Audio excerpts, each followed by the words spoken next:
ومن قلب محكمة المحكمة الزجرية الابتدائية بعين سبع. واحد السؤال غادي نطرحوه: واش هاد الناس مازال ما بغوش يعيقوا؟ واش هاد الناس مازال ما بغوش يفهموا؟ كنحاولوا مرارا وتكرارا اننا نوصلوا لهم المعلومه، ربما ما كيفهموهاش او ما كيتفهموهاش، او لا المتابعه عندهم فيها البوز.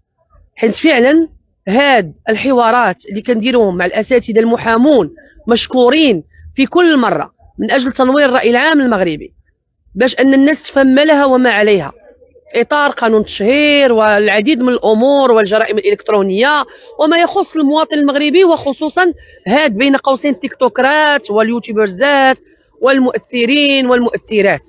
كنحاولوا اننا نوصلوا لهم رسائل، حيت فعلا بركه ما بقي حنا ماشي الهدف ديالنا ولا الهدف ديال الجمعيه ولا الهدف ديال حتى شي واحد اننا نسمعوا فلان في الحبس، فلان تعتقل. هاد الاعتقالات كاع اللي دازت راه كضرنا في خاطرنا. اخر اعتقال كان ديال صاحبه اغلى طلاق اللي هي سكينه بن جلون، اللي تاثرنا لانها صاحبه الام ديال 4 الوليدات ودارت بعض الاغلاط، ولكن ما بغيناش تمشي للحبس. اليوم كاينه واحد تيك توكر اللي معروفه في مواقع التواصل الاجتماعي، كانت غاده زوين، خياطه عفويه في الكاريان، المغاربه كيبغيوها، تيتعاطفوا معاها، تتهضر بعفويه، كتخيط البيجامات جلالب، بقات غدا وربي كيسهل عليها الحمد لله، دارت المشاريع ديالها الله يسهل عليها. فجاه نقزت السطر، دارت خطا جسيم جدا، مشات لاحدى الجمعيات ديال الاطفال المتخلى عنهم بدون صفه، دخلت الجمعيه هي ولدها اللي عنده ربما 20 سنه، وصورات الاطفال القاصرين وحطاتهم في مواقع التواصل الاجتماعي. هنا كان يجب ان ندق ناقوس الخطر، حيت هذوك الوليدات كيقراو في مدارس خاصه، هذوك الوليدات كيمشيو بدي ترونسبور سكولير، حتى شي واحد في المدرسه اللي كيقراو معاهم ما عارفينهم انهم اطفال متخلى عنهم، كيمشيو بحالهم بحال كاع الوليدات. فجاه الصور ديالهم انتشرت على مواقع التواصل الاجتماعي. جمعيه مفتاح وحلول دخلت على الخط، والاستاذ غاني رشيد محامي بهيئه المحمديه الدار البيضاء حتى هو دخل على الخط وحط واحد الكتاب ديال هذا الشيء اللي واقع. السلام عليكم استاذ رشيد. وعليكم السلام ورحمه الله. استاذ فاطمه الزهراء، شكرا لك، شكرا للمتابعين الكرام. اذا كيف تفضلتي بالتقديم اللي تقريبا عطى توطئه على الموضوع بصفه عامه، بالنسبه لنا على الخصوص فهاد كيف ذكرتي هاد اللي تيك توكر، ولكن بالنسبه لنا حنا حسب النظام الاساسي ديال الجمعيه اللي هو الاطار القانوني ديالها، فكل الافعال اللي كتقيس الطفوله والمراه هما المجال ديال مجال اهتمام جمعيه ومفتاح حلول بصفتي عضوا ودفاعها في نفس الوقت. الامر كيتعلق باستغلال خبيث للاطفال. هذا الاستغلال ما كانش بواحد الطريقه اللي غنقولوا طريقه عابره، وان بواحد الطريقه اللي ممنهجه. كيف ذكرتي بان هاد صاحبه القناه اللي قناه وحده عندها تقريبا اكثر من 144 الف متابع، اللي كيبقى هو رقم محترم مقارنه بالمحتوى ديالها، ولكن هاد الناس راه علاش قلت كيخدموا بطرق ممنهجه، بين قوسين تقول بانهم بحال كيدرسوا علم الاجتماع، لانهم كيعرفوا المتلقي اشنو بغى. دازوا لواحد الخطوه ديال بنتها بعدا في الدار، تشجع على الهضر المدرسي. كيف قلتي كان واحد الاستهزاء بمقررات مدرسيه ديال دخل احمد يدخل ولا يخرج، جلسي يا بنتي انت نعسي ما دارش فلان هنا مالي ياكل ولا ما ياكلش. وشفتوا التعاليق بانهم مشاو مع هاد الدفع بالهضر المدرسي، وكتمادى لان ملي ما لقاش اللي وقفها عن حدها بهذا الشيء ديال تشجيع الهضر المدرسي الموجه للاطفال، خصوصا الاطفال. توجهت من مدينه الدار البيضاء الى منطقه الرحامنه، وخرقات القانون ديال انها تبين بنتها اللي هي قاصر في مواقع التواصل الاجتماعي، وهذا الشيء تكلمنا عليه عده مرات، والنيابه العامه دارت عده متابعات في هذا التشهير بالاطفال ولو يكونوا ولادك، والقدوه السيئه والتعنيف ديالهم، حيت التعنيف ماشي هو الضرب فقط، التعنيف هذا الشيء راه داخل في اطار التعنيف. اش بغيتي شي حفاظه سيري تجلسي، وبقاو الناس كيكتبوا لي كومونتير. للاسف الشديد بعض التعليقات كانت صراحه والله الا خالتي عندك الصح، والله ما كرهنا حنا باش كنا كنقراو اللي يقول لنا سيروا تجلسوا واش بغيتوا بشي قرايه، يعني ميساجات اللي كتشجع على الهدر المدرسي. مع العلم ان الوزاره اليوم وزاره التربيه الوطنيه والتعليم ولا المديريه المدراء الاقليميون ولا الاكاديميه الجويه مدينه الدار البيضاء ولا في المغرب كامل كيحاربوا الهدر المدرسي. لدرجه ان كاينه فرص ثانيه. الناس اللي ما بقاوش كيقراو عاودوا عطاوهم فرصه ثانيه. اليوم نجد مؤثرين اللي خصهم ياثروا في الراي العام باشياء ايجابيه، ها هم يؤثرون فيهم سلبا ويشجعون على الهدر المدرسي اولا.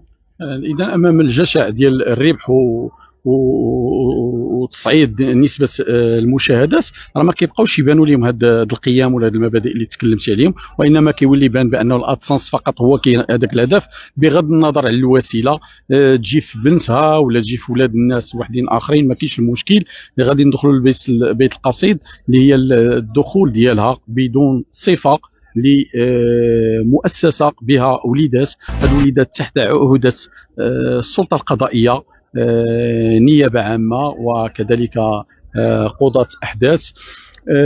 هاد الوليدات كيف قلتي كاينين هما في واحد الوضعيه صعبه، اللي محتاجين اللي غادي كيف كنقول اللي غادي يرأف بهم واللي غادي يقدم لهم شي حاجه اللي غادي تفرحهم. ما محتاجينش اللي غادي يجي يتصور بهم وغادي هو يصور بهم كيف كنقولوا باغي يصور بهم واحد الدخل اللي كنظن بان ديال ربما راه كانت غتكون غير بدايه، حيت كيف كتعرف بان مثل هذه القنوات راه كيتموا غاديين في واحد الخط تصاعدي في هذه الافعال ديالهم فعلا اللي ما فرانيتيهمش. لان كيف قلتي من الدار ها هي مشات المؤسسه، راه بالنسبه لك انت الاخت فاطمه الزهراء كصحفيه راه كنظن بانك ما غاداش تفكري بانك تدخلي ذاك المؤسسه الا ما عندكش ترخيص ابدا. يعني حتى لو دخلنا لعده مؤسسات اللي فيها اطفال قاصرين، بطبيعه الحال ما كنصوروش القاصرين اللي كيكونوا في وضعيات صعبه، لان هذا الشيء راه ضد هذا الشيء راه كتخرق فيه القانون ولا المبادئ ولا الاخلاق.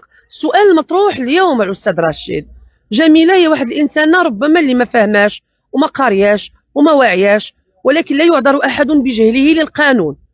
كيف ما كيقولوا خوتنا المصريين القانون لا يحمي المغفلين، ولكن هذوك المؤطرات ورئيسه المركز والناس القائمين على هذا المركز، واش هذه وكاله بلا بواب؟ واش هذا الباب مترع؟ واش انا كرئيسه مركز عندي اطفال قاصرين اللي جا عندي غنحلوا الباب ندخلوه؟ راه خاص تكون واحد الاذن مع سيد قاضي الاحداث، واحد الاذن مع سيد الوكيل العام، هادو راه ولاد المخزن. راه ما يمكنش انني نفتح الباب على مصراعيه لكل من هب ودب.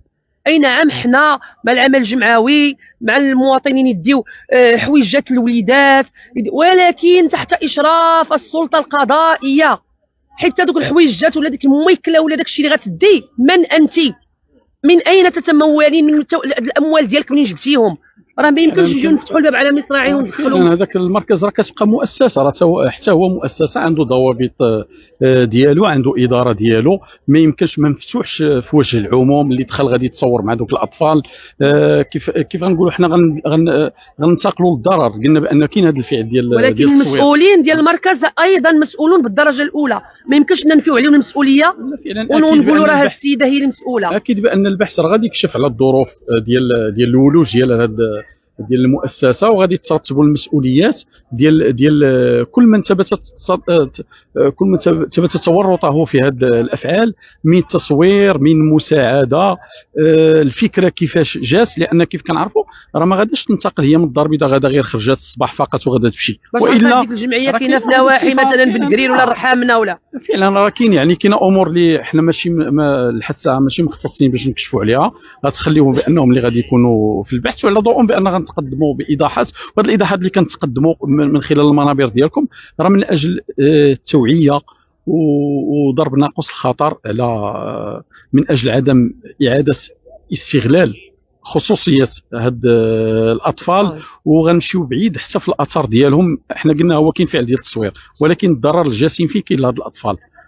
الضرر هو هاد الوليدات كيف قلتي بانهم كيتخسروا عليهم اموال. هاد الاموال كاين منهم الدعم من المؤسسات العموميه، كاين منهم الدعم من طرف المحسنين. هاد الوليدات فعلا نعم عليهم الله هذوك الظروف ديالهم اللي خاصه، الوضعيه الراهنه بانه نعم عليهم الله كيقراو في مدرسات خاصه اللي كتليق بالكرامه ديالهم، مثلهم مثل الاقران ديالهم. يعني كنتكلموا على الطبقات المتوسطه وما فوق، بانهم حتى هما كيتمتعوا بنفس الكرامه اللي حتى ديك المؤسسه التعليميه حنا متاكدين بانها كتبذل واحد المجهود باش ما يكونش التمييز ديالهم على الاطفال الاخرين.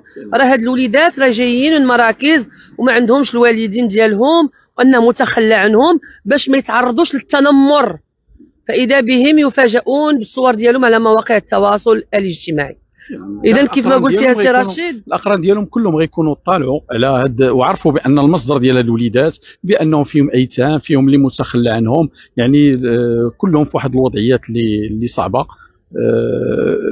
كتخطى هاد الامور كامله، كتشهر بهم. راه كاين الوليدات اللي كتبدا كتغزل فيهم، اجي انت اللويان، اجي انت شوف هاد عويناتو كي زوينين، يعني كتبدا كتعطي واحد الوصف.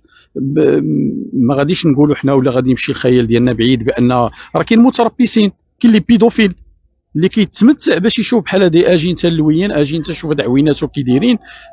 فهمتيني، هذه امور اللي حتى هي ما غاديش ما نقولوش حنا غنكونوا سوء نيه ونعطي واحد التفسيرات اللي بعيده، ولكن غير الواضح راه هو هذا. كنا تكلمنا ايضا في واحد المركز اللي كانت فيه وليدات هيام، كان مشى فيه واحد الفنان خليجي اللي هو مشهور، وكان دار لهم واحد السهره وكان دار فيديو ليهم، وكنا ما عجبناش الحال.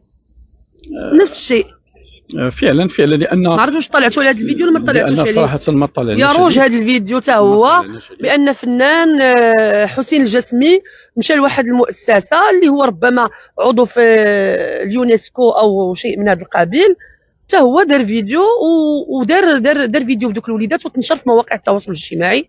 راه هذا الفيديو راه كيبان حتى هو يضرنا في خاطرنا، راه نفس الشيء، لا فلان لا فرتلان حتى شي واحد ما فوق القانون. هذوك وليداتنا، هذوك وليدات المخزن، هذوك وليدات السيد الوكيل العام جلاله الملك، هذوك وليدات الساده قضاة الاحداث، هذوك تيخدموا عليهم مسؤولين قضائيين، تيخدموا عليهم مجتمع مدني، كيخدموا عليهم رجال الامن.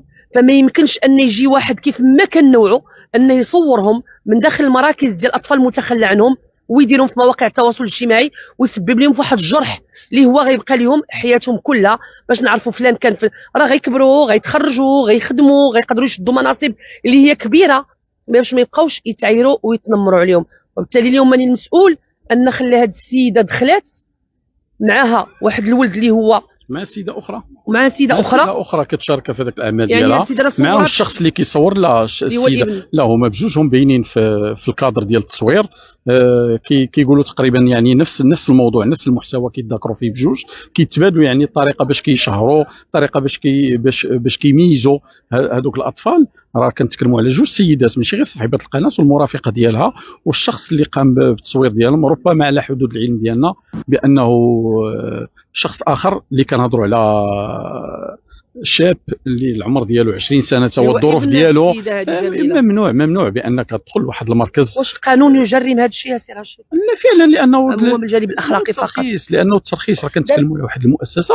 راه مركز الايواء راه مثل الجمعيه ديال مفتاح حلول، راه كتشوفوا بان غير الدخول ديالكم انتم كصحافه راه كيتم التضمين ديال الدخول ديالكم بالبطاقه الوطنيه والهدف ديالكم يعني، وكتمشيو لحدود الاداره، ما كدورش في المركز، راه في حدود الاداره. حنا كذلك بصفتي عضو في الجمعيه راه كاين التنقيط ديالنا في الدخول ديال باب الجمعيه من طرف السلطات، وكذلك كنمشيو للاداره فقط.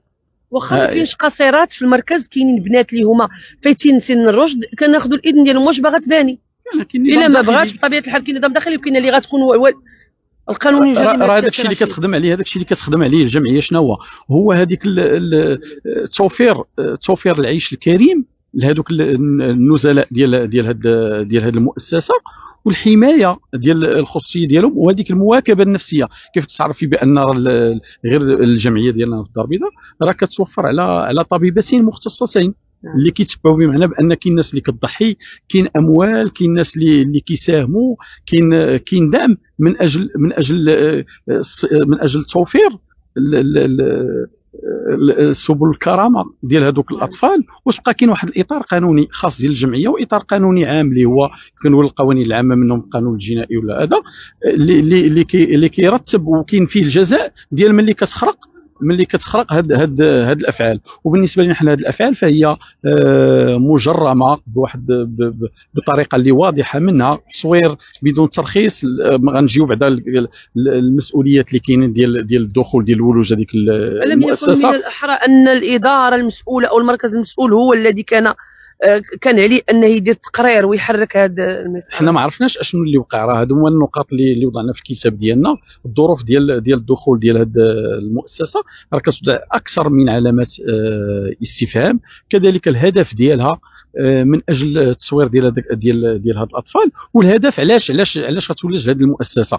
كيف ما بغى يكون بغى تهضر على واحد الموضوع ماشي ضروري تدخل هذه المؤسسه، واطفال ابرياء باش تتاجر بهم المؤسسه من دخولها. راه الهدف اللي كان هدف وحيد هو الاتجار بهذوك الاطفال واستغلالهم من اجل الربح المادي. اذا هادشي داخل في نطاق تجار بالبشر، ربما حسب التكييف وحسب البحث.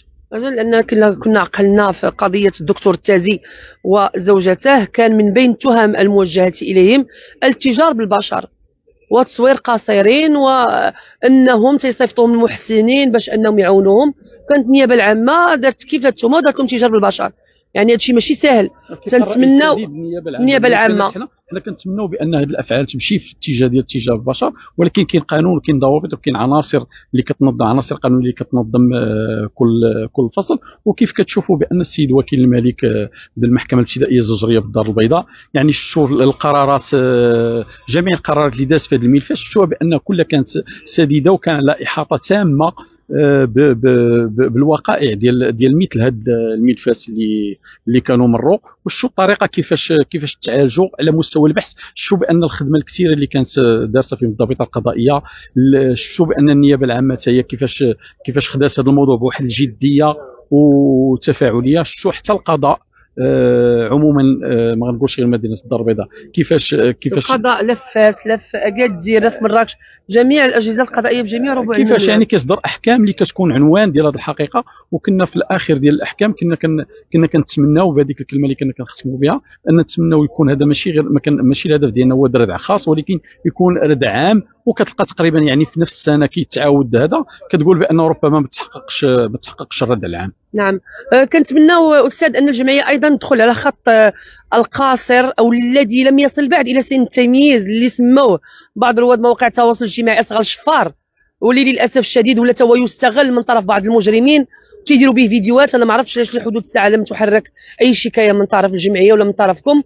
الدري باقي صغير كيستغلوه، كيمشي يسرق، كيصوروه وتيعطيوه السيليسيون، كيعطيوه المخدرات وكيديروا به فيديوهات من داخل مناطق اللي هي احياء شعبيه، ولحد الساعه ولم يحرك احد ساكنا. الاخت فاطمه الزهراء نوضح لك النقطه. كتعرفي بان الجمعيه والاعضاء ديالها راه غير قادره على رصد كل هذه الحالات، وانما مثلا على سبيل المثال هذا الملف اللي كنتكلموا عليه دابا، او الكتاب، موضوع الكتاب اللي وضعنا اليوم، راه توصلنا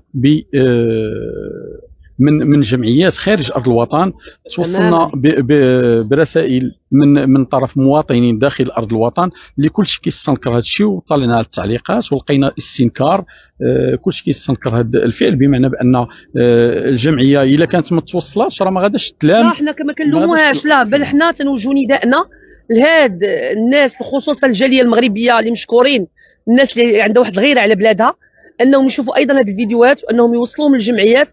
واننا نشوفوا بزاف ديال الجمعيات كتخدم في هذا الاطار، وكنشوفوا بزاف ديال الجمعيات انها تتحرك تقارير وشكايات للسيد وكيل جلاله الملك والسيد الوكيل العام اللي كيشوفوا ان هي يمس بالطفوله المغربيه او بالمراه المغربيه او حتى بالرجل المغربي. حيت كيف ما قال الاستاذ رشيد غاني، حنا ماشي الهدف ديالنا هذا يدخل الحبس او هذا ما يخرج من الحبس، الهدف ديالنا هو الردع ديال بزاف ديال الناس، وخصوصا هاد رواد مواقع التواصل الاجتماعي والمؤثرين بين قوسين، اللي بنادم كتقول صافي راه فهم وعى، حتى كتجي كتشوف ان الانسان بدا عاوتاني كيخربق من اول وجديد. بحال هاد السيده كانت غاديه مزيان بعفويتها كتخيط، متعاطفين معاها. خليك في الخياطه، خليك في الخياطه، خليك في المحتوى ديال الخياطه. علاش كتبقاو تنقزوا المحتويات اللي هي بعيده عليكم؟ كدير الخياطه خليك في الخياطه، كديري الطرز خليك في الطرز، كديري المكياج خليك في المكياج. اش داك تنقزي حتى لمدينه اخرى وتمشي للمركز ديال الاطفال القاصرين؟ هذوك الوليدات راه ماشي ما عندهمش باواتهم ما عندهمش ماواتهم، هذوك عندهم شي حاجه اكثر من الاب والام. هذوك عندهم الساده وكلاء العامون ديال جلاله الملك، هذوك عندهم الساده قضاة الاحداث، هذوك عندهم الساده وكلاء جلاله الملك، هذوك عندهم اجهزه قضائيه وامنيه اللي كيديروا واحد المجهودات كبيره انتم ربما ما تتعرفوهاش. واش كتعرف ان الطفل متخلى عنه شحال ديال المحاضر، شحال ديال الاستشارات، وضابط الشرطه القضائيه واستشاره مع خليه العنف والمسؤوليه ويقلبوا لي فين يبات وطبيبه نفسيه والسوسيال، باش تجي وحده او لا واحد في رمشه عين يبخس هاد المجهودات اللي كيقوموا بها السلطات واللي كيضربوها واحد الثمره كبيره، تجي انت ولا انت تبخسوها في رمشه عين، تخسروا فيديو. انا كنت واجد بهذا المركز هذا ديال الدراري ما عندهمش باهم وامهم، ماذا استفادت الامه؟ شنو استفادوا منك هذوك الوليدات؟ شنو ديتي ليهم؟ شنو هو الاستفاده اللي استفد منك هذاك المركز؟ لا انت لا غيرك. وكانت وقعات نهار مشى الطليق ديال هيام وكان مشى حدا المركز اللي كانوا فيه وليدات هيام، عقلت يا استاذ كنتوا حركتوا بالمتابعه انذاك وتابعوا السيد وكيل جلاله الملك في حاله صراح. فعلا حتى هو مشى لتما وبدا كيدير لايف قدام المركز، لان هذاك عنده خصوصيه ديالو، عنده حرمه ديالو. ولو ان بنته كاينه لداخل لانها توبعه، ولو كيف قلتي ولو بنته الا بغى يدخل راه كيدخل بواحد باذن بالترخيص كيف كنقولوا ما كايناش السيبه. راه قلنا هذيك راه مؤسسه فيها اداره. غادي نرجع للاخت فاطمه الزهراء النقطه اللي قلتي تكلمتي عليها على ديال التبليغ. راه طرق التبليغ راه كتنظمها المسطره الجنائيه. راه ممكن اي شخص او اي سلطه منتصبه راه ممكن لها بانها تقوم بالتبليغ، غير بالنسبه للجمعيه بحكم بانها حتى هي من المجتمع المدني وكيعنيها هذا الامر، وعندها تجربه راكماتها في مثل هذه الحالات بانها كتستشعر بالضبط هذاك الخطر، وكتكون هي هذيك السيله توصل ما بين المبلغ والنيابه العامه. وكيف كتعرفي راه في جميع الاحوال الباب ديال ولا الباب والهاتف ديال مدام سميره البقالي بانه راه مفتوح 24 ساعه على 24 ساعه. النداءات ديال المواطنين ديال الجمعيات داخل ارض الوطن خارج ارض الوطن، بان كيف كتشوفوا انتم راه زرتوا شحال من مره هذاك، وكتشوفوا بان راه كتوصل بنداءات اللي عديده، ولكن ملي كترصد شي حاله اللي كتستشعر فيها بان كاينه خطوره ولازم بان تدخل، راه كنوضعوا كتاب في الان ديالو. الله عليك استاذ رشيد. اذا مشاهدينا الكرام غنختم معكم هذا البث المباشر على امل نتلاقاو بكم في بث اخر وتفاصيل جديده في هذه القضيه. الى اللقاء.